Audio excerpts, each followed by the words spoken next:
பிஜேபியை சாடிய திமுகவின் ராஜீவ்காந்தி மரண மாஸ் பதிலடி கொடுத்த சவுக்கு சங்கர். அதை பற்றி தான் இந்த வீடியோவில் பார்க்க போகிறோம். டிஎம்கேவை சேர்ந்த ராஜீவ்காந்தி ஒரு எக்ஸ் தள பதிவு ஒன்று போட்டிருந்தார்.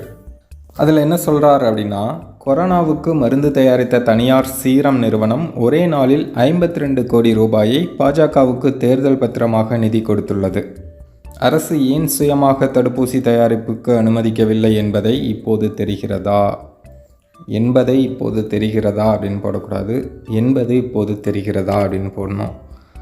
என்னதான் இவர் நாம் தமிழர் கட்சியில் குப்பை கொட்டினார்னு தெரில. சரி, அடுத்த விஷயத்துக்கு வருவோம்.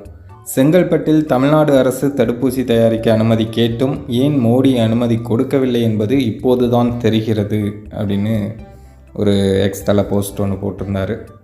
அதாவது பாஜகவுக்கு சீரம் நிறுவனம் 52 கோடி ரூபாய் தேர்தல் பத்திரமாக நிதி கொடுத்தாங்களாம்.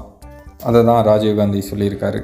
இதுக்கு சவுக்கு சங்கர் என்ன ரிப்ளை பண்ணியிருக்காரு அப்படின்னா, ராஜீவ்காந்தியை டேக் பண்ணி, தம்பி இங்கே வா, திமுக பேருக்கு நேராக படி அப்படின்னு சொல்லியிருக்காரு.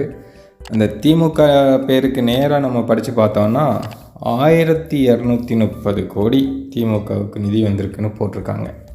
தேசிய கட்சியே மிஞ்சிடுவாங்க போல். அப்படி இருக்கும் பட்சத்தில் ராஜீவ்காந்தி இப்படி சொல்லிகிட்ருக்காரு. அதுக்கு தான் சரியான பதிலடி கொடுத்துருக்காரு சவுக்கு சங்கர்.